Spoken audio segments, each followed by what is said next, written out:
Buenos días, buenas tardes, buenas noches, muchachos. ¿Cómo están? Bienvenidos. Lo que voy a contar hoy, mis hijos. Si el testimonio de antes les pareció fuerte, al menos, si no les va a parecer fuerte, les va a parecer interesante. Porque a pesar de que lo que voy a contar es algo muy privado, que yo sé que en el momento que yo saque el video va a dejar de serlo, la razón por la que lo quiero contar es porque aunque es algo privado e íntimo, la forma en la que yo descubro esto y la forma en la que fue revelado me parece algo divino y reinterpreta todo lo que yo conozco de mí y lo que conozco de mi historia y lo que conozco del mundo. Bien, así de pesado es. El problema es que si yo digo una palabrita acerca de qué se trata, les arruino el final y no logro emular la forma en como yo la fui experimentando durante toda mi vida. Pero aclaro algo, ¿eh?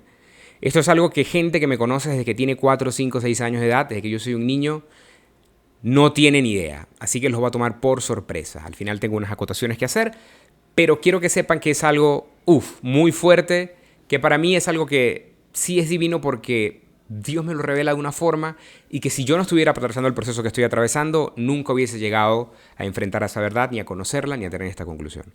Así que bueno, contémoslo por el bien. No sé si lo estoy contando porque me gusta el chisme y porque sé que a ustedes también le gustan, o si lo estoy contando porque es algo divino que va a ser útil. Y creo que es lo segundo, si no, no tuviera la energía para contarlo. Así que bueno, muchachos, voy a dividir esto en 4 actos. Y siendo el primer acto algo mucho más religioso para darle un contexto religioso y luego le doy un contexto mucho más humano, mucho más propio y luego voy con el asunto, ¿no? Lo primero que uno suele experimentar cuando está enfrentando este tipo de procesos, esto ustedes saben que yo estoy pasando, no sé si es primera vez que llegan, no vieron el video anterior y vieron este de primero, yo me llamo Rafa, tengo 39 años y estoy padeciendo con un adenocarcinoma de páncreas, con un cáncer de páncreas, bueno, que ha estado haciendo que yo pierda peso, que bueno, que amenaza con acortar mi vida y que el tratamiento va a ser empezar quimio a partir de cuando estoy grabando este video, dentro de una semana, y luego someterme a una operación que es bastante difícil para remover los restos del páncreas que estuvieron afectados por las células malignas. Y bueno, está duro, pero bueno, es lo que viene. Y este diagnóstico me ha revelado muchas cosas, como esto que les voy a contar. En el video anterior yo comentaba cómo había tenido una experiencia, si se quiere, religiosa, que no buscaba convencer a nadie. Los ateos sigan siendo ateos, los agnósticos sigan siendo agnósticos como yo lo fui. Yo también leía a Richard Dawkins, yo también leía a Stephen Hawking, yo también me nutrí yo también leía a Nietzsche muchísimo. Yo también leí mucho nihilista y también soy buenísimo defendiendo la idea de que Dios no existe y de que hay que dudar. Soy buenísimo. Soy mejor que el que no cree. Pero no me van a dar gloria de eso porque es terrible. Ahora estoy de este lado y bueno, ¿qué quieren que les diga? Cuando yo recibo el diagnóstico, yo inmediatamente pienso en algo que he visto que le ocurre a otras personas, no necesariamente en procesos similares de enfermedad, pero sí en procesos de acercamiento a Dios. Y es algo que en este primer acto voy a llamar el quiebre. ¿Qué es el quiebre? Es cuando vos, espiritualmente o humanamente, reconoces que no puedes más, que lo que te está pasando es más grande que vos, que necesitas ayuda y simplemente le pedís ayuda a Dios. Puede que hayas creído hasta ese momento, puede que no hayas creído hasta ese momento, pero el quiebre es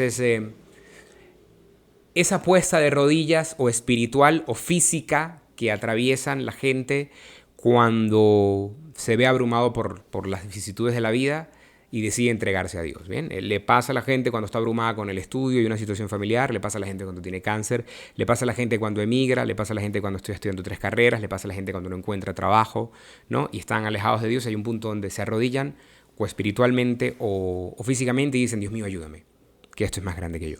Estoy seguro que lo han experimentado todos, al menos todos los que les ha tocado, y saben a qué me refiero, ¿no? De forma muy general lo puedo explicar así, pero ustedes saben a qué me refiero. Obviamente cuando tienes un testimonio, un diagnóstico como este, a mí también me pasa. Y yo era una de las personas que tampoco me negaba al quiebre, pero no creía del todo en Dios, es la verdad. Y lo conversaba con una amiga, si yo me entero del diagnóstico, creo que fue un jueves 22 de mayo, espero que la fecha sea la correcta. Ya como el sábado siguiente, el martes siguiente creo, yo tengo una conversación con una amiga que tiene muchísimos años en la iglesia congregándose y yo le decía, una de las cosas que yo siento como persona que a mí siempre me ha costado es este quiebre, ¿no? Es esta cuestión de bajar la cabeza ante Dios y decir, ¿sabes qué? Ayúdame que no puedo, vos sos el papá, me quedé sin fuerzas, decime qué hago, ¿me entendés? Y se lo comentaba y le decía, estoy muy consciente de que eso no, a pesar de que recibo el diagnóstico, tenía menos de una semana el diagnóstico, no he llegado ahí. Pero ¿qué me tomó llegar ahí? Una semana, ¿no? El quiebre, que es el primer acto de mi historia, llega cuando estoy solo en casa. Estoy completamente a mi suerte. Mi esposa había salido, estaba con mis animalitos, que están por ahí, si los ven no se asusten. Y hay un punto donde yo estoy en el estudio manejando la noticia, ¿no? Que no la manejas igual un par de meses después de haberla conocido que cuando ya la conoces, ¿no? Que cuando recién te vas enterando. Y recuerdo que sí, tenía un miedo increíble por dentro. Tenía un miedo increíble de morir, porque un diagnóstico como este es un amenazador de acortar la vida, ¿no? Es básicamente lo que es. 6 meses, 5 años, no sé. Tal vez no, ¿no? Pero de que es una amenaza, es una amenaza, ¿eh? Entonces recuerdo que físicamente me arrodillé. Sí, me arrodillé, bajé la cabeza sobre el piso. Me presigné, recé un Padre Nuestro y le dije, ¿sabes qué, Padre? No puedo más. Esto es... Yo sé que me la di de machito muchas veces y que te di la espalda y que te hablé en contra, pero lo siento mucho. Le pedí disculpas 1000. Y le dije, discúlpame, esto es más grande que yo, acompáñame, dame fuerzas. No sé qué voy a hacer, no sé qué hacer, Dios, no sé qué hacer. Le dije, te voy a explicar lo que yo quiero, después de pedirle un montón de perdón. Todo el mundo tiene en su corazón cosas que siente que ha hecho mal y que tienen un margen para pedir disculpas, ¿no? Yo también lo hice, no voy a profundizar en qué son. Y me acuerdo que le dije, te voy a hablar de lo que yo quiero vivir. Yo quiero vivir, yo no me quiero ir. Yo siento que tengo mucho que dar al mundo y lo he desaprovechado, he enterrado los talentos que me has dado, como no sé, el don de la expresión, qué sé yo. Y siento que tengo muchas cosas que dar acá. Va a ser lo que vos querás, Diosito. Va a ser lo que vos querás. Si vos querés que me vaya en 6 meses, yo voy a acatar tu voluntad. Y no tengo otra forma de hacerlo, ¿no? Es decir, si él dice, es, ¿no? Pero no voy a mostrar resistencia a lo que vos me des. Sin embargo, yo quiero vivir. Y decirme, siento que soy más útil así. Yo voy a ponerme al servicio de tu palabra. Pero decime qué querés de mí. Que Dios no necesita nada de uno, ¿eh? O sea, yo siempre digo estas cosas con cuidado. Dios no es que está esperando que, bueno, ¿sabes qué? Que necesito que vayas a la panadería. Porque no es así. Él no necesita nada tuyo. Tú eres el que necesita de él. Pero tú eres el desesperado. O sea, él no le va a dar cáncer y va a dejar de vivir. El que siente la necesidad de hacer un contrato, de acercarse, eres tú. Digo, pero decime qué crees de mí. ¿Qué esperás de mí, no? Que no es lo mismo. Porque es como... yo no quiero nada de un hijo, y lo digo sin tener hijos, pero yo espero que él al menos sea esto y lo otro, o haga esto y lo otro, ¿no? ¿Qué esperas de mí? ¿Qué esperas de mí? Y se lo dije mucho, decime. Y fue la primera vez en mucho tiempo, lo estoy contando de una forma muy simple, fíjate que lleva un montón de tiempo, que fue una forma, yo recibo como una, no sé si decir una palabra, un mensaje, que no tengo una frase para definirlo, ¿eh? No tengo una frase propia de yo decir, verbalmente me dijo esto, pero lo que sentí es una frase parecida a, deja la mentira. Abandona la mentira, deshazte de la mentira, encuentra la mentira y sígueme. Recuerdo que me llegó esa impresión que uno sabe que no viene de uno porque no es una idea que hayas tenido en la cabeza y digo, mierda. Me paro, empiezo a guardar silencio mental, cosa que a mí me cuesta mucho porque así como hablo así, estoy hablando conmigo todo el tiempo afuera, adentro de mi cabeza. Y los momentos que considero de revelación o que considero que me dicen algo que me llega a su momento, que me dejan callado a mí y que dejan callado a mi cabeza también. Y yo, que les haga la mentira, ¿no? Y es un signo muy abierto. Yo entiendo que los agnósticos podrían pensar como, esto puede significar cualquier cosa y es un signo que se te ocurrió y dejar la mentira puede ser que dejes de mentirle a tus amigos, a tu mamá, que abandones la mentira del trabajo, que abandones la mentira del matrimonio, la mentira de, qué sé yo, la mentira de todo. Puede ser cualquier cosa, ¿no? Y me quedé enfrascado ahí, recuerdo que lo hablé con una terapeuta, porque yo empecé a pensar que la mentira era que yo tenía que empezar a confesar todas las veces que había dicho mentira a mis amigos. Y hablé con unas amigas y les dije, ¿te acordás alguna vez que, no sé, no conseguiste las llaves? Te las agarré yo una vez en tu casa. Y te las escondí, luego se prendió el pedo, no sabía qué hacer y me fui, las dejé en el matero y por eso las conseguiste ahí. Nunca te dije que fuera yo hasta que te enteraste ahorita. Eso es un ejemplo, pues, pero hice un par de cosas así, ¿no? Y mis amigos como, sí, dale. Mis amigos como, ok. Me acuerdo que lo conversé con una terapeuta y me dijo, no, eso no es. Ya el karma, tu karma está construido. Y no sé, para la gente que cree en el karma, no sé, pero lo que me dice la terapeuta es, no te des mala vida, que eso no es, debe ser otra cosa, ¿no? descubrí la mentira, abandonar la mentira, desmontar la mentira y seguíme. Así en maracucho, ¿no? Porque si el dios de caballo tiene cara de caballo, pues el dios de los maracuchos pues es Neguito Borjas, obviamente, es un maracucho. Y me acuerdo que me quedé con esa idea dándole vueltas una y otra. Hablé con mi amiga y le dije, hice el quiebre y luego recibí esto, ¿no? Y bueno, después de conversarlo un par de veces, ya está.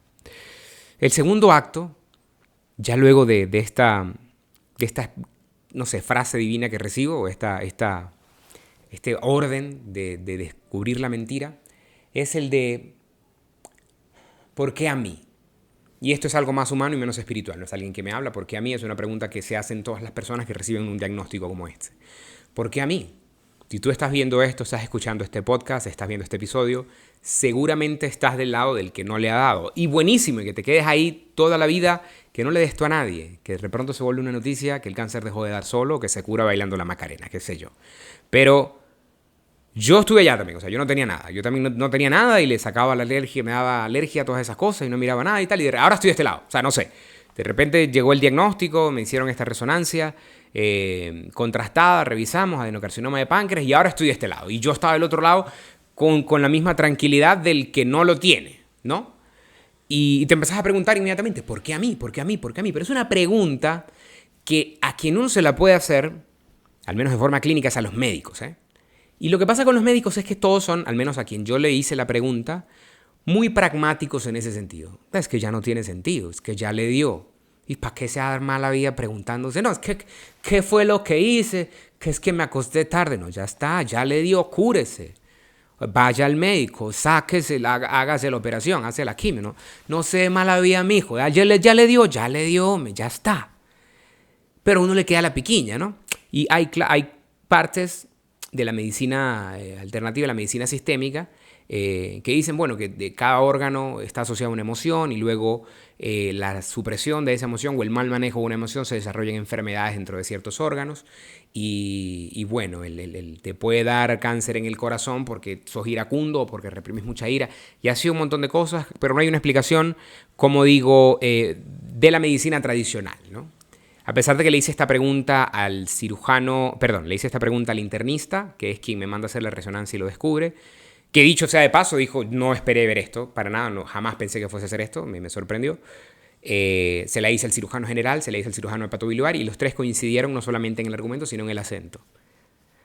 Vaya al oncólogo, mijo, y cúrese y no le pare bola, que es que ya lo tiene, ya no hay nada que mirar atrás.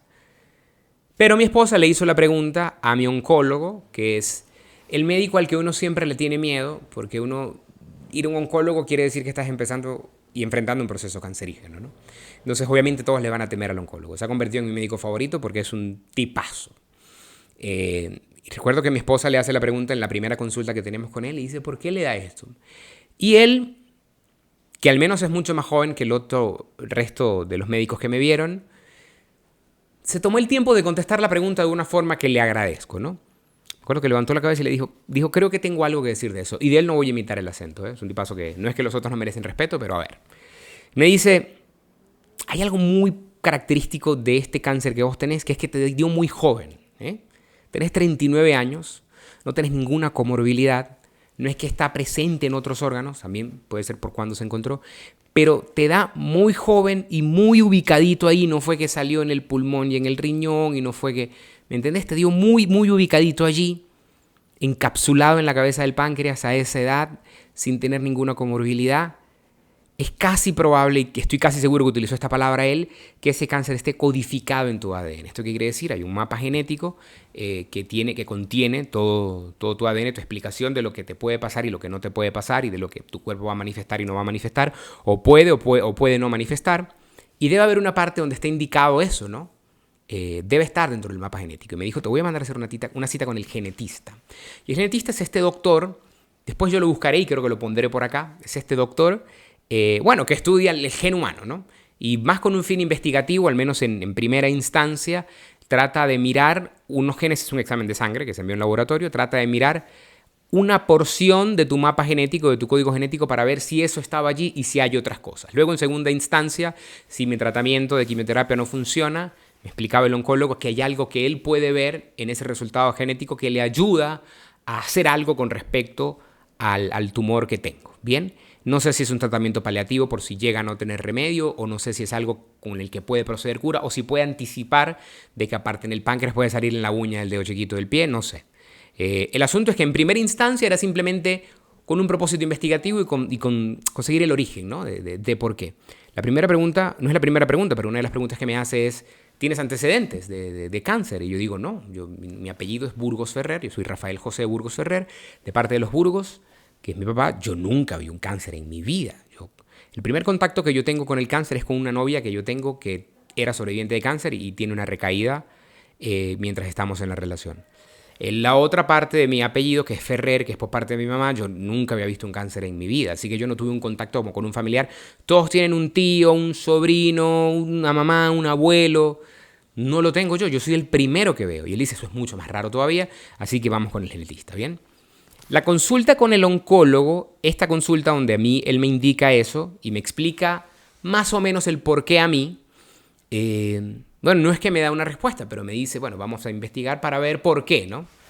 Es un martes. Y en la agenda una endosonografía, que es básicamente una endoscopia donde se le hace una punción al tumor, se le hace un raspadito, para verificar y corroborar qué tipo de tumor es. Como ellos decían, para ver el nombre y el apellido del tumor.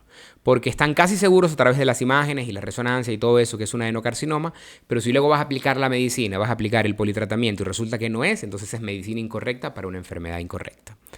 Y hay que hacer una punción, se toma un trozo del tumor, se mete en un laboratorio, se somete a unos reactivos y cuando se corrobora que es un adenocarcinoma, entonces se corrobora el tipo de quimio que vas a hacer y allí es cuando empieza. Entonces, esta consulta es un martes, esta endoscopia, endosonografía queda agendada para un jueves, que es 2 días después. Y ustedes saben el miedo que uno le tiene a eso. De nuevo, estar acostado, manguerita en la boca, la gente dice, no, pero mi alma, si eso es sencillo, a mí me han hecho 3. Bueno, buenísimo, a mí me da mucho miedo que me duerman. Igual ya le he perdido un poquito el miedo porque me ha tocado enfrentarlo más. El asunto es que voy. Voy a consulta, él me dice eso, güey, yo bueno, hoy martes en la tarde, tengo el miércoles, el jueves al mediodía, a la 1, 2, es la consulta con el endoscopista, que es el que me va a hacer la endosonografía. Dura un par de horas, de hecho duró 1 hora y media, si no me equivoco. Bueno, yo llego acá a casa, mi mamá obviamente no vino a la consulta, mi mamá está abajo con casa del vecino, y yo explico todo y les digo, bueno, aquí hay ánimo muchachos, hay posibilidad, que no se rinde nadie, y les comento, bueno, y resulta que me dicen que me preguntaron por mis antecedentes familiares, mami dice, no, yo no conozco a nadie que haya tenido cáncer, y yo, bueno, mi papá murió cuando yo tenía 18 años, en el 2004, y no tengo a quién preguntarle, pero yo perdí el contacto con mi abuela, me acuerdo que murió, mi abuelo también murió por parte de padre, la hermana de mi papá también murió, que era mi tía Miriam, y el que quedaba era Ángel, que era mi tío, el hermano de mi papá, que era idéntico a él físicamente, pero yo no tengo contacto con él, ni siquiera sé si está vivo, así que si le llega este video, Ángel, llégame, pues no sé nada tuyo, hermano. Tío, qué hermano. Nada, digo eso y cierro el acto número 2 para abrir el acto número 3, que les va a revelar lo profundo del video. Antes de empezar tengo que decir que las cosas no van a terminar como ustedes creen y no son como ustedes creen. El tercer acto empieza el miércoles en la mañana, cuando yo empiezo a llamar a mis primos, a un primo que voy a llamar Alberto, no voy a decir el nombre de él, y tengo una conversación con él donde le cuento todo, bueno, me van a hacer esto, el doctor dijo esto, ¿no? Un primo que quiero muchísimo, es 5 años mayor que yo, y bueno, lo adoro, lo amo. Y me acuerdo que contándole, le dije, ¿y te voy a contar algo? Bueno, me dijo que no tenía antecedentes familiares, me le expliqué lo del mapa genético y le dije, te voy a contar algo que yo siempre he pensado de mí y que siempre he dudado. Y así empieza el tercer acto. A mí siempre me dio la sospecha de que yo podía ser adoptado. De que yo podía no ser hijo de mis padres biológicos.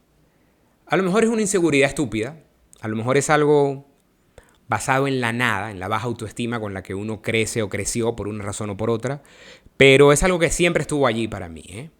Recuerdo que lo primero que a mí me hace pensar que yo no era familia biológica de mi papá y de mi mamá, o de mi papá o de mi mamá, era que yo era muy distinto a la familia, al menos de mi mamá. ¿Bien? Porque entre todos se habrán leído 5 libros, con el respeto de mis primas, que las quiero muchísimo, que son una gente profesional, que sacó carrera y todo. Yo veía que todos peleaban con todo. Todos vivían arrechos. Tenían como una candela, como un fuego. En diciembre el otro no se hablaba con el otro. Cuando se murió abuela no se vieron más nunca. Nunca más estuvieron como en un mismo lugar. Y era una rechera y la verga y todo el tiempo peleando y arrecho. Y yo soy un tipo que yo soy duro para la ira, al menos así. Y también una gente que no lee, una gente que no estudia, una gente que sentía algo distinto a ellos en ese sentido, ¿bien? Y esto a lo mejor no quiere decir nada, porque va a salir uno, bueno, pero eso no tiene nada que ver, porque yo soy tienda. Bueno, estoy hablando de donde yo lo saqué. No sé qué decir. Pero lo sentí así. Igual es algo pequeño, porque sentís que es una duda, pero sentís que no es una certeza. La certeza es que mi mamá es mi mamá y mi papá es papá, tanto como lo son tus padres y tus madres, que vos estás seguro que venís del vientre de tu papá, de tu mamá, muy complicado, el vientre de tu mamá y de los testículos de tu papá, ¿no? Así igual yo, o sea, una duda estúpida. Me acuerdo que no se la comenté a casi nadie. Creo que una vez se la comenté a unos de mis mejores amigos y me dijo, cállate la jeta, o sea, ¿qué estás hablando? Sois muy hijo de tu mamá y de tu papá, mírate la cara y todo. Listo. Hubo un par de cosas que me hicieron dudar a mí, que descubrí cuando crecí. La primera de ellas es que cuando yo estoy dando clase, yo le doy clase a un niño.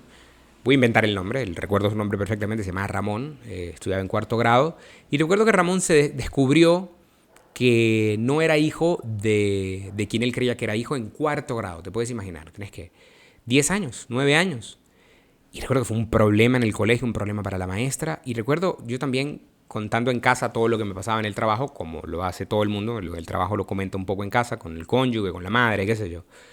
Recuerdo que se lo conté a mi mamá. Y yo no sé si es que yo quise ver algún indicio de que le afectó mucho más que cualquier otro cuento de colegio que yo hubiese echado, pero sentí que se puso particularmente sensible con ese. Pero podía ser yo poniéndome cosas porque la paranoia es la paranoia, ¿no? Más adelante yo sigo con eso, empiezo a crecer, la duda empieza a incrementar, pero una duda basada en nada, o sea, ¿qué podía indicar? Que yo tienen fotos mías de recién nacido, o sea, ¿no? Y yo soy igual a mi padre, de caras me parezco muchísimo. Y bueno, mi mamá, ¿no? Nada cambiaría nada. Entonces recuerdo que a comienzos de año o finales del año pasado, alguien comparte una foto conmigo, no sé si fue una de mis tías o uno de mis primos, comparte una foto que, si no me equivoco, es el baby shower de uno de mis primos. Un primo que yo nací en junio del 86, él nació en noviembre 85, es decir, es 7 meses mayor que yo. Y recuerdo que en esa foto, que es del baby shower de él, es una foto que tuvo que haber sido tomada al menos en diciembre o en enero.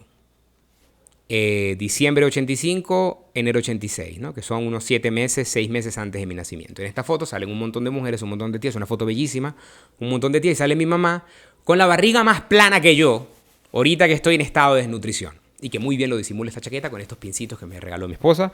Uno de Rick and Morty y uno de Lionel Messi. Ya el que me faltó aquí fue supongo que de Fito Páez. Pero están lindísimos. Voy a ver si pongo una fotico por aquí de los pines. Una foto de mami flaca, ¿no? Y yo digo, mami debería haber estado embarazada para este entonces, ¿no? Me quedo pensando, pero ya, hasta ahí, ¿me entiendes? Hasta ahí. Una sospecha que se alimentaba en base, yo creo que a la propia paranoia. Recuerdo que se lo mencioné a mi primo, con el que estaba hablando, Alberto, este miércoles, un día antes de la endosonografía. Y le digo, yo no sé si te vas a poner bravo conmigo o no, pero yo realmente creo que la razón por la que no hay antecedentes en mi familia es porque no soy hijo biológico, al menos de uno de los dos. Y yo lo que esperaba era que mi primo, que es mayor que yo, por 5 años, me dijera, marico, ¿qué estás hablando? Si yo vi a tu madre preñada cuando yo... O sea, ¿qué me estás diciendo? ¿Qué me estás diciendo? Pero en vez de eso me dijo lo siguiente, que me acuerdo y me para los pelos. Hizo un silencio cortito y me dijo, ¿qué necesidad tenéis vos de buscar esto ahora? Y fue como... hermano. Y me acuerdo que fui un poco taxativo, como lo estaba aprendiendo a hacer luego del diagnóstico. Y le dije, tengo la misma necesidad de saber que vos. La misma tranquilidad que vos tenés de saber que sos hijo de quien sos, yo también la tengo que saber. Y no pasa nada, porque no cambia nada en relación a mi familia y a mi pasado, ni mucho menos. Mi mamá es el ser humano que yo he visto más tiempo en mi vida y lo que más amo porque es sangre, ¿no? Y luego ya uno puede decir, bueno, entonces amé más un hijo cuando tuve un hijo y sentí que mi hijo era, ¿no? Y luego, no, mi esposa porque también, ¿no? Que me ha acompañado. Pero entonces, ahí, no es el amor de madre, muchachos. Lo que ustedes sienten por su mamá es lo que yo siento por mi mamá. Lo que sentimos todos por la mamá, todos. ¿No? ¿Con qué? ¿Qué tengo que explicar yo ahí? A nivel de sentimientos es el top, ¿no? Entonces, digo, no va a cambiar nada, yo tengo que saber. Y él me dice, bueno, yo no sé nada. Me dice, yo no sé nada. Y si es de preguntarle a tu mamá, le preguntas a tu mamá. Ahora, no crean que yo no había pensado en preguntarle a mi mamá durante todos estos años. Mami, yo soy... La razón por la que no se lo pregunté, no sé si es porque me daba miedo descubrir una verdad o porque me iba a decir qué estás diciendo. Cállate la jeta. O sea, por Dios, ¿qué? Pues, ¿de dónde estáis sacando eso? Pero durante mi crecimiento, yo me acuerdo que le pregunté a mi mamá cuando era muy niño, mami, ¿dónde nací yo? Y ella me dijo, tú naciste en la Policlínica Maracaibo. Un saludo a la gente del cafetín de la Policlínica Maracaibo, que cuando era niño comí mucho ahí porque íbamos consultas a mi hermana y me encantaban los sauchitos. Y yo nací en la Policlínica Maracaibo y me quedé con eso. Más adelante, porque uno es niño, no sé, 5 años después, creo que le pregunté otra vez, mamá, ¿dónde nací yo? Y me dijo, en la casa. Un parto natural en la casa. Y yo, ¿cómo? En ese momento no le dije a mami que se había contradecido la información, pero me quedé pensando y me dio como un sustico, me acuerdo. No sé, años después yo le vuelvo a preguntar y le digo, pero no me has dicho... Y me dijo, no, lo que pasa es que me desgarré, entonces tuvieron que llevar porque no pude parite completo. Y salimos y ya sonaba a cuento chino. Pero igual podía ser que la puerta abierta que todo sea cierto. El asunto es que yo nunca tuve el valor de conversarlo con mi mamá, pero cuando tenés un cáncer te empiezan a cambiar algunas cosas, ¿no? Empiezas a perder ciertos miedos. Yo, por ejemplo, que le tenía mucho miedo a expresar emociones negativas, ahora vivo sumido en ellas, ¿no? Soy el campeón de poner el límite y pasarme un poquito más. Y ya no tengo tiempo que perder porque la verdad, humanamente uno podría pensar que no sé cuánto tiempo me queda. Creo, bueno, ya saben de qué lado estoy. Me voy a prohibir de ahora en adelante en el video hacer comentarios así, todo va a salir bien, pero saben a qué me refiero, ¿no? Empezás a perder miedos. Y tenés el valor para hacer cosas que nunca habías hecho, como tener una conversación con eso. Y ojo, que uno ha tenido el valor de emigrar. Yo migré a Medellín con... Yo tenía 4.000 pesos, que es $1. Bien, y flaco, no flaco como ahorita, pero flaco. Y sin nada. Y te da menos miedo que esto, que hablar sobre esto. El miércoles en la tarde yo estaba cabezón y dije, no, tengo que hablar con mami, tengo que hablar con mami, tengo que hablar con mami, tengo que hablar con mami, tengo que hablar con mami. Mi mamá que está viendo este video, yo te doy una disculpa, mamá, y es primera vez, o sea, te estoy dando esta disculpa a través de la pantalla con la gente viendo. No hay un ser más arriba, para mí, humano, que vos. El amor que siento es infinito e inconmensurable y nada cambia absolutamente nada. Creo que había hecho la promesa, mamá, de no hacerlo público y te pido disculpas si la estoy rompiendo, pero la verdad lo estoy haciendo porque creo que es un testimonio de Dios que ya es más grande que yo y que siento que gente se puede acercar a Dios a través de esto. El asunto es que voy a la casa de mi mamá. 7 de la noche. Mi mamá vive un par de cuadras acá. Sí, pago 2 arriendos. Llego y mi mamá y yo, que hemos sido cómplices demasiado tiempo, también hemos tenido ese juego en el que ella y yo hemos protegido o pretendido proteger a gente de otras verdades, ¿eh? Y ella y yo le hemos ocultado a una tía algo, ella y yo le ocultamos a papi algo, y ella y yo y otra persona le ocultamos cosas a otra persona. Entonces, dentro de esa complicidad nos adivinamos, ¿no? Es como Robin queriendo engañar a Batman. No sé cuál es Robin en este caso. Entonces yo llego, entro a la casa, mamá, bendición, ¿cómo estás? ¿Todo bien? Y mi mamá, que no he mencionado de qué voy a hablarle, ni por qué la estoy visitando, me brinca de una vez. Primero, porque es madre y sabe. Y segundo, porque sí, la complicidad nos adivina. Me acuerdo que me dice, papá, ¿sabes qué? Estuve pensando y mis tíos, es decir, está mi mamá, está el papá de mi mamá, que es mi abuelo Matute, mi abuelo Ricauter. Él tiene hermanos, que son tíos de mi mamá. Muchos murieron de cáncer. Me dijo, muchos murieron de cáncer. Entonces no es como que no ha habido cáncer en la familia, sí ha habido. Y yo, todo tierno, sabía por dónde venía. Y le dije, mami, bueno, creo que tenemos que tener una conversación muy dura. Es la conversación más dura que vamos a tener en nuestra vida. Y aquí empieza el cuarto acto. ¿Soy o no soy adoptado? Le digo a mi mamá, vamos a tener la conversación más dura que hemos tenido en nuestra vida. Es una conversación que yo evité mucho tiempo, pero creo que no hay nada que esperar. Tengo 39 años, soy un adulto, tengo cáncer y si hay algo que yo tenga que saber, tengo que saberlo. Obviamente se molestó, se ofuscó, se incomodó porque es muy difícil. Y a mí también me costó muchísimo, pero a ver, un hombre al que Dios parece que le quiso dar el don de la expresión, en una circunstancia como esta iba a saber encontrar las palabras. Entonces, si había alguien que iba a saber decirlo, era yo. Yo no iba a llegar a decir, ¿por qué que yo sé que no has visto un hotel? No, iba a saber cómo decirlo. Y le digo, una de las cosas que me dijo el doctor es que esto puede ser codificado, tal, lo que le expliqué en casa de la vecina, se lo volví a explicar, le dije, y tenemos que ir al genetista, tenés que ir conmigo. No porque estoy obligando, que vamos a hacer una prueba de ADN obligado, no es eso, sino que hay que ir y te van a hacer unas preguntas con respecto a tus propios genes y los míos, y capaz te dan un examen, pero si no sois mi mamá biológica, podría salir ahí, ¿eh?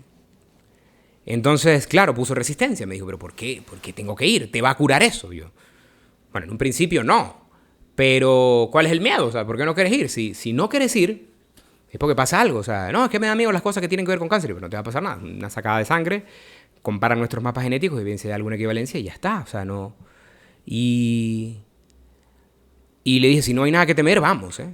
Y lo sacamos para adelante como con mucha comedia, con mucha incomodidad. Me decían, voy al baño porque no aguanto. Yo tengo una sed terrible, entonces no podía abrir el agua porque compré una botellita de agua, y ya dame, yo la abro y ahí dentro del chiste como que le dimos, ¿no? Palabras más, palabras menos, hay un punto donde ella ya fue al baño, yo tengo la botella de agua en la mano y le digo, entonces, y me dice, bueno papá, te voy a contar la verdad, pero pensé que era una verdad que me iba a llevar a la tumba, ¿eh? Cómo se la llevó tu papá, cómo se la llevó tu tía y cómo se la llevó tu hermana. ¿Te acordás que yo te dije que nos había costado durante mucho tiempo tener hijos? Esto fue algo que me dijo mi mamá hace mucho tiempo, diciéndome, tu papá tuvo que ir a tratamiento de fertilidad, estuvimos buscando porque él no podía y tal. En realidad no pudimos. En realidad no pudimos tener hijos. Yo tuve una confusión, lo recordaba mal, yo creí que ella me había dicho que había sido en el hospital Chiquinquirá, pero me dijo no, que era uno en el centro, es el hospital central que está allá por el Milagro, ¿no?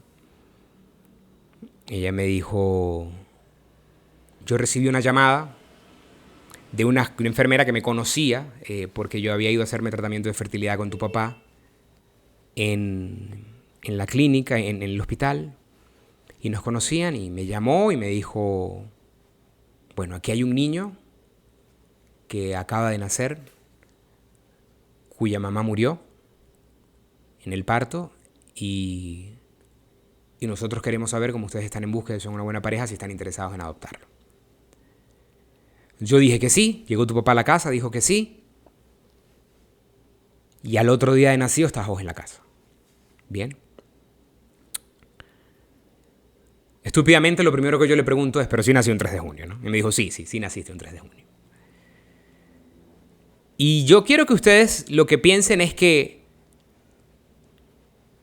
están tan seguros ustedes de que son hijos de sus padres y de sus madres, como yo lo estuve mucho tiempo, a merced de la duda, pero me cayó. A Jack Nicholson le pasó algo parecido, el actor del primer Guasón. Y la forma en la que vi que lo describe es que él dice, no fue tan traumático, pero sí fue dramático, ¿eh? Como que no te va a generar ningún trauma ya, pero es como muy dramático saberlo. Le hice un par de preguntas más a mi mamá, ¿no? Insistí un poquito.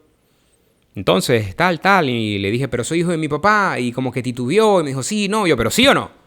Y me dijo, no, tampoco.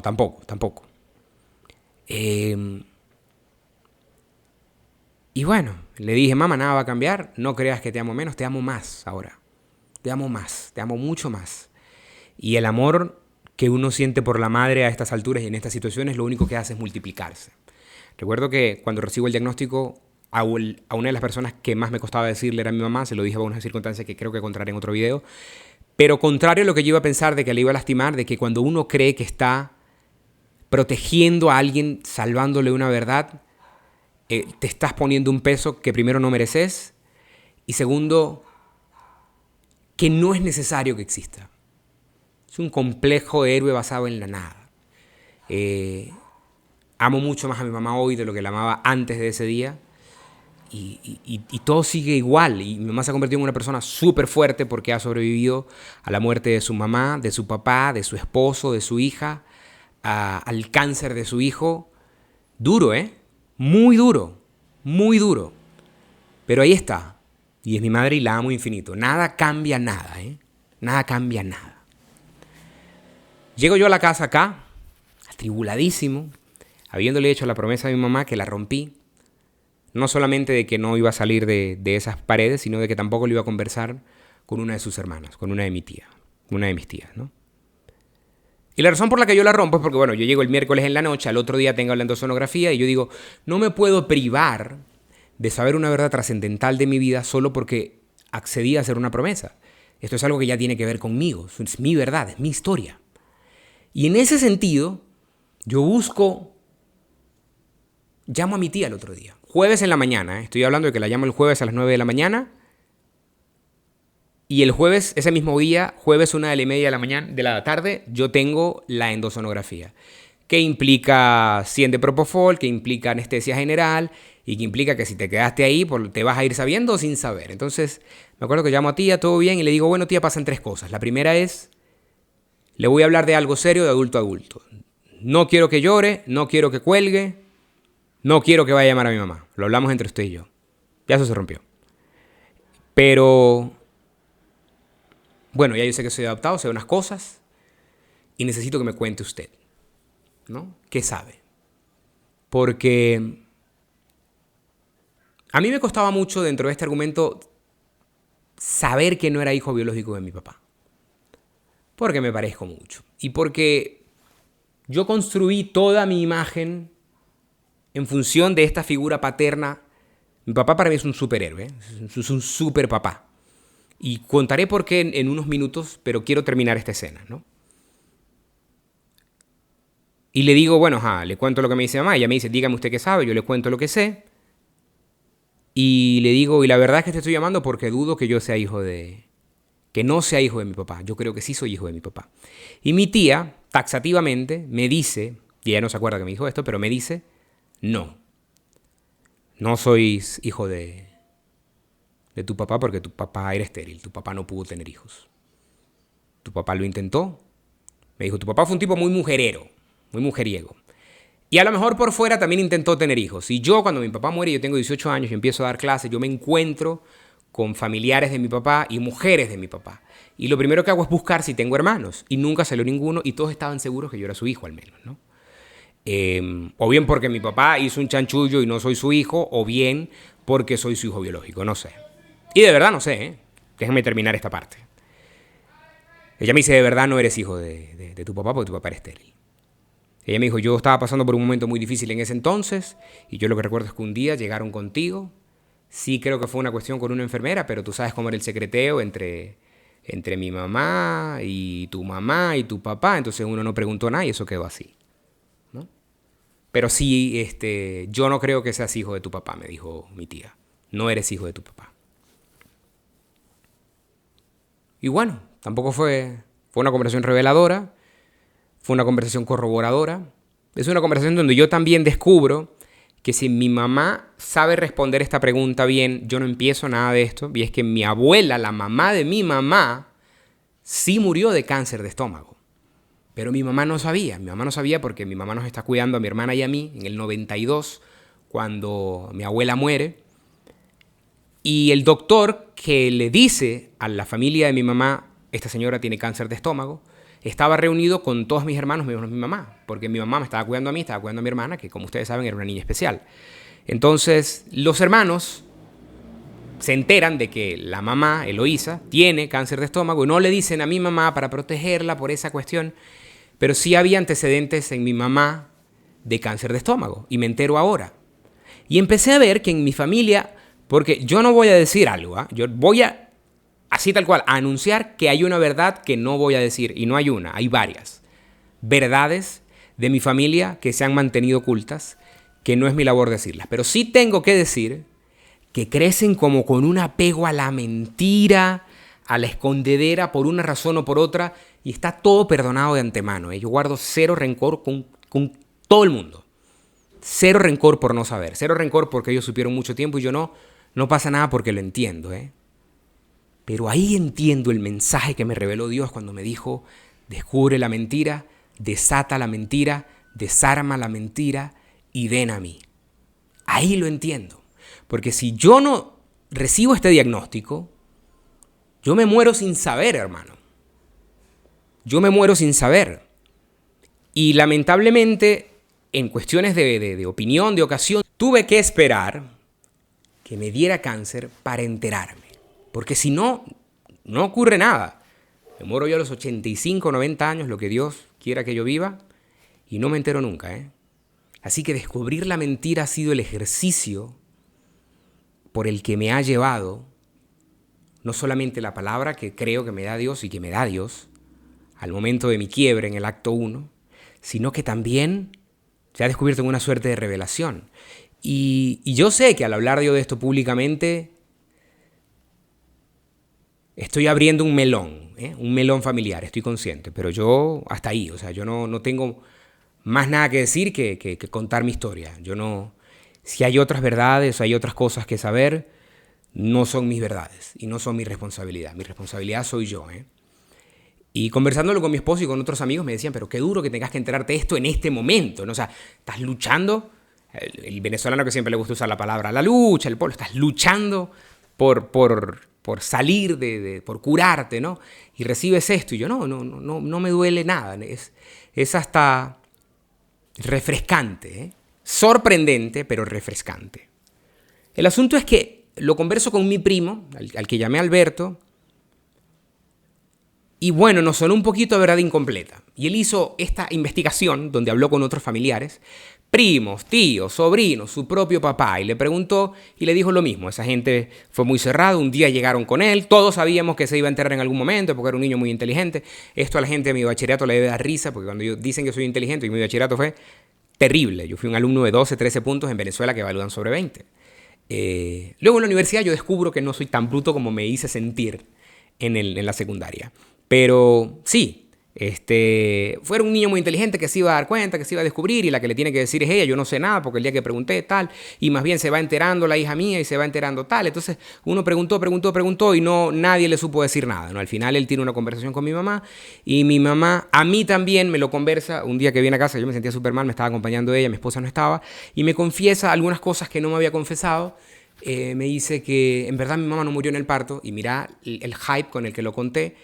Pero la historia es tan para adelante y para atrás como yo la recibo. Me dice, me da un nombre, me dice, el nombre de tu mamá biológica se supone que era Leticia. Se supone que era una mujer que no quería saber nada de ti, o sea, no quería, parió y me entregó, te entregó, y luego me llaman del hospital y yo le dije para que te viera y me dijo que no y tal. El asunto es que ella murió, y de tu papá no sé nada, ¿no? Ya está.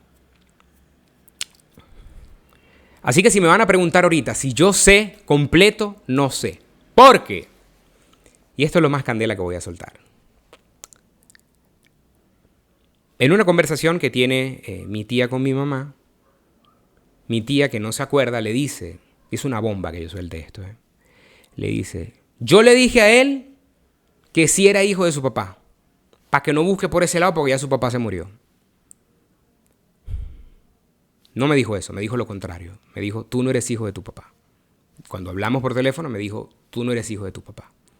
Pero hablando con mami le dijo, yo le dije que si era hijo de su padre para que no busque por ese lado porque él se murió y por ahí no hay que buscar. Así que si están esperando una conclusión de este cuento en la que yo diga, es esto, soy hijo de este y de esto, no la tengo. Estoy, al menos desde el punto de vista de historia y de argumentación, en el mismo lugar donde están ustedes. Ya no sé qué es verdad, qué es mentira. No le puedo sacar más a más nadie. Lo que sí sé es que, al menos biológicamente, no soy hijo de mi mamá, que no cambia nada. Amor puro por siempre a mi madre, que es mi mamá. Pero no sé, si yo tuviera la salud y la fuerza, yo fuera a Venezuela y averiguara. los registros del Chiquinquirá, un nombre, yo no tengo. Y no es que yo quiero saber quién es porque estoy desesperado por buscar uno. No, pero es la misma curiosidad que tendrían todos si estuvieran ahí. Parece que la frase desmontar la mentira que me envía Dios es mucho más grande y tiene mucho más profundidad que lo que habíamos creído en un principio. Y no sé, sigo descubriendo esa mentira. He seguido descubriendo otras que ha sido un placer desmontarlas. Tal vez mi propia vida y pensar que quería lo que quería y no quería lo que quería y lo que quiero hacer, ¿no? Pero está ahí. Mi papá está en un cementerio en Barquisimeto. Su cadáver al menos. Si no ha sido profanado, como han ocurrido en los cementerios en Venezuela. Y tengo una amiga que, bueno, se está comunicando con alguien para ver si mi papá está ahí. Mi papá cuando muere, yo nunca lo voy a ver. Eso es una historia que contaré luego. Yo nunca lo voy a ver en el cementerio. Y me sentí malísimo porque es un hombre que yo admiré muchísimo. Y esto es lo que ocurre al momento de yo enterarme de esto. Y por eso me parece que es algo divino. No solamente porque Dios me dice que descubra la mentira y termino yo descubriendo esto que jamás pensé que fuese a ser así, sino que también resignifica la idea que yo tenía de mi papá. Me parezco muchísimo a él. Tal vez no soy su hijo, no lo sé. Mi mamá me decía, yo oré muchísimo para que te parecieras a él y nunca se descubriera nada de esto. No sé. Pero yo siempre imaginé a mi papá como un tipazo que resolvía todo a punta de plata y a punta de sacar para adelante y a punta de hacer lo que yo hago, ¿no? Que es simplemente trabajar duro, ayudar a los demás e impulsar a la gente, impulsándote vos. Y ahora sé que si yo no soy su hijo y no pudo tener, cuando él me recibe en casa, cuando yo nazco, en el 86, ya en mi casa estaba mi hermana, que es hija de mi tía, eso es otro cuento. Mi tía tuvo a mi hermana, que es la primera de todas las primas. Ella nació con un síndrome que se llama el síndrome de la espina dorsal bífida. Mi tía no la puede cuidar, mi mamá la agarra. Yo imagino que mi papá dijo, yo no puedo tener hijos, dámela, es una hija para la casa. Dámela. Y la adopta y se convierte en mi hermana. Obviamente ya sabía que era hija de Sol, mi tía, y de Andrés, su papá biológico. Pero dice, dámela, yo no puedo tener hijos, dámela. Un niño en la casa, dámela, yo me encargo. Y se encargó como el papá de gran corazón que era. Y luego yo no soy su hijo, o lo soy, no sé, pero si no lo soy, me trae acá y me convierte en su primogénito y me da un sentido de vida, ¿no? Hay que trabajar y hay que luchar y hay que vivir y hay que dejar descendencia. Pensando yo que era su hijo, y yo decía, me siento mal por no tener hijos, biológico. Y ahora lo que siento es que era un hombre de gran corazón, con un corazón así, que quería tener hijos que no podía y quería cuidar, y tráeme este hijo, yo lo hago mío. Y soy su hijo. Y una de las razones por las cuales yo pienso, o que pensaba dentro del agnosticismo y dentro del escepticismo que siempre manejaba en mi vida, es que el cielo, si existe, tiene que ser un lugar donde uno se reencuentra con sus seres queridos, porque ¿qué es el paraíso si no es los otros que uno ama? ¿Y qué no es el paraíso si no es un lugar donde están los que amaste y dejaste de ver, pero que seguís amando como si estuvieran? ¿Qué es el paraíso si no está mi papá? Ojalá lo pueda ver y podamos conversar de esto, hermano viejo, de verdad. Pero lo más revelador y lo que más resignifica mi pasado es que si esto es así, y aquí es que donde quiero terminar el mensaje divino y la hermosura de Dios, si esto es así, y yo no soy hijo biológico o de mi papá o de mi mamá, hubo un momento en el que yo nazco, que estoy indefenso. La primera vez que yo recuerdo que yo pude sacar adelante una situación hablando con el verbo, yo tenía 4 años. Me gradué de tercer nivel de kindergarten y pasé a primer grado. Y como yo era, aunque era el más menor, era el que mejor hablaba, al que le pusieron en el acto, el papelito de queridos familiares, buenas noches, en esta graduación de el preescolar La Choza, los amamos, fue a mí. Porque era el que mejor leía y el que mejor hablaba. Yo me acuerdo que cuando yo leo el papelito en la graduación de preescolar, la maestra Judith me abraza, me da un beso, me perfora con las uñas y yo dije, yo lo que tengo es que hablar. 4 años tenía, 4 o 5 años, porque yo me gradué muy joven de kindergarten. Y consecuentemente de bachillerato y de primaria y de la universidad. Pero el día 1 que yo nazco, yo estoy indefenso, yo no sé quién soy, yo no tengo noción de ser. Y ese día que yo estoy indefenso, de una forma u otra, sea cual sea la verdad, lo que sí parece ser cierto, es que siendo yo alguien o que la mamá murió o no deseado porque la señora que es mamá biológica no me quiso, me entregó a las manos de alguien que buscó una familia para mí, y es esta familia en la que yo crecí, que yo tuve una super vida, en la que me casé, aprendí inglés, fui a la universidad, tengo unos amigos increíbles, estoy rodeadísimo de amor, una vida increíble que he tenido y que lo descubro ahora. El que se convierte en el primer papá que me pone a salvo es este Dios del que yo, sin conocer esto, renegué y repliqué y argumenté en contra desde que empecé a leer a Sócrates, hermano, con 16 años.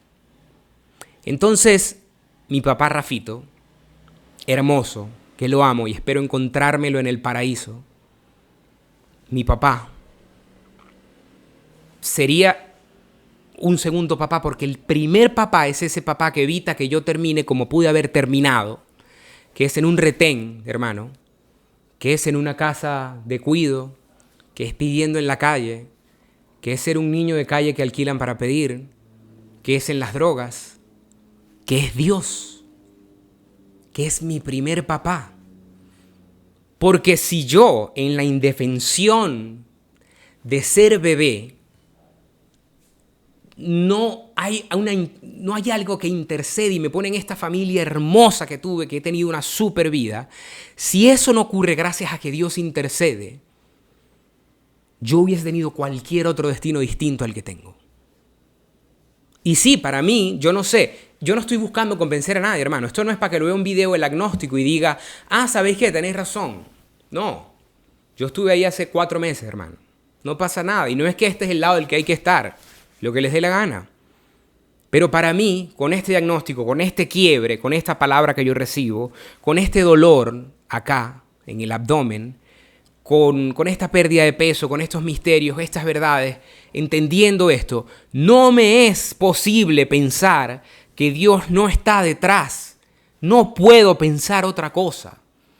Y lo primero que hago es sentirme como un malagradecido, decir, yo te di la espalda, hablé mal tuyo, dudé, hice chistes, me burlé de los que creían en vos o porque tenían un testimonio y por qué no, y ahora descubro que tal vez, o sí, desde el día 1 me salvaste, papá. ¿Y qué hago yo ahora? Sino devolverle el favor de esta vida hermosa que me ha dado con este testimonio y con el testimonio pasado. Yo no sé si yo con esto voy a convencer a nadie. Yo no sé si yo con esto va a haber alguien que no crea y va a empezar a creer. Yo no sé si yo con esto estoy causando alergia. Yo no sé si hay gente que cree que es por el ego.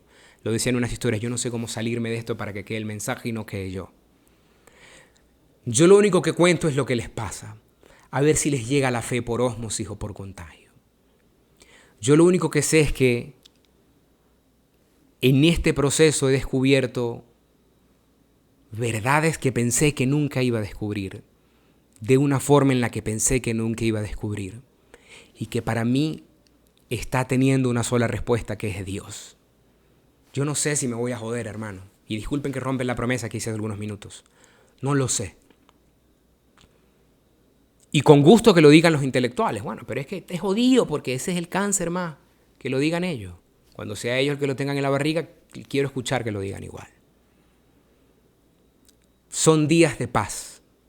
A pesar de. Porque estoy con Dios. Lo dije en el video pasado.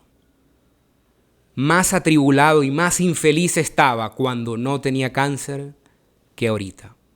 Y no sé qué va a pasar. Pero son días de paz. Humanamente no sé qué va a pasar. Divinamente creo que ya está hecho. Y voy a hacer todo lo que Dios me pida. Y todo lo que el corazón me diga que yo tengo que hacer. Para contagiar a los que yo creo que tengo que contagiar. De la forma en la que yo creo que tengo que contagiar. De la fe que me conmueve ahora. Que me da paz que no tengo. Era una frase que yo decía muchísimo al comienzo del diagnóstico cuando empecé a experimentar esto. Y me disculpan el francés. Más cagados están los otros. Más cagados están los que me ven de fuera. Menos miedo tengo yo. Porque me he sentido acompañado como nunca. El que no está aquí, no está aquí. El que del alma no está aquí, no está aquí, no pasa nada. Yo no estoy ni más arriba ni más abajo. Yo solamente puedo revelar lo que me ha sido revelado y explicar cómo me he sentido. Descubrí que no soy hijo biológico de mi mamá. No sé si soy hijo biológico de mi papá. Desconozco mi origen completo. Pero sé que Dios estuvo detrás. No solamente detrás del acontecimiento de Hechos 27, que fue después, sino también de esto. Y que sigue obrando. Y si yo me curo, iré a Venezuela, pagaré las promesas que he hecho, pediré perdón a quien tengo que pedir perdón, abrazaré y amaré y me reconciliaré con quien tengo que hacerlo, pero siempre con Dios por delante. Porque para mí a estas alturas no hay de otra. Quiero cerrar diciendo un par de cositas más. Primero, este video es larguísimo, pero espero que les haya gustado. Compártanlo no por mí, compártanlo porque creo que puede ser un testimonio muy poderoso para otras personas. A mí siempre me costó como decir, no, ve esto porque es como mojoncito, ¿no? Ay, no, se le está echando la gran verga, porque no, pero yo creo que esto ya es de Dios y yo no me puedo poner con eso. Yo no sé a quién va a tocar. Y al próximo video voy a contar otras cositas, como saben, estoy por empezar quimio. Quiero grabar un video antes de empezar quimio para contarle algunas cosas.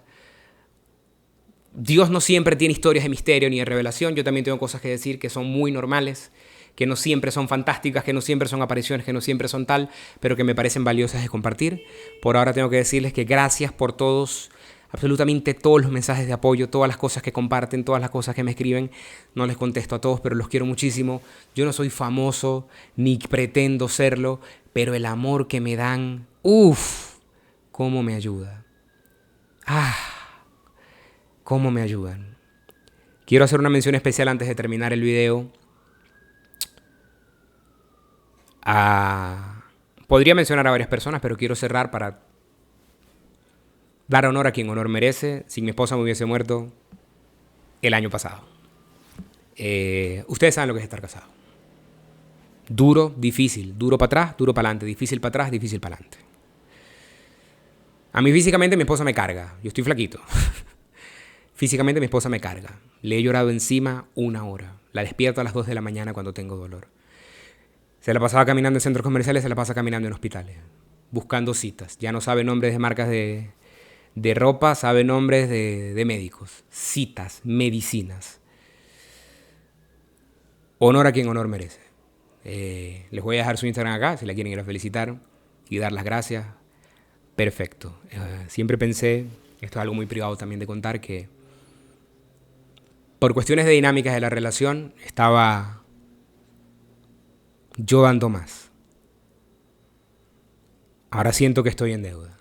Yo lo que estaba era prepagando el cuidado que venía.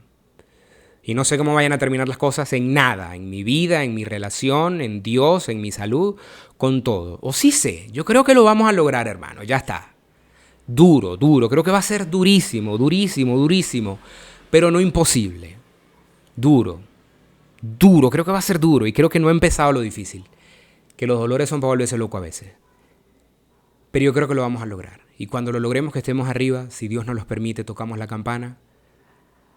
Habrá muchas cosas que conversar, muchas promesas que cumplir, muchos brazos que devolver. Habrá mucho que hacer.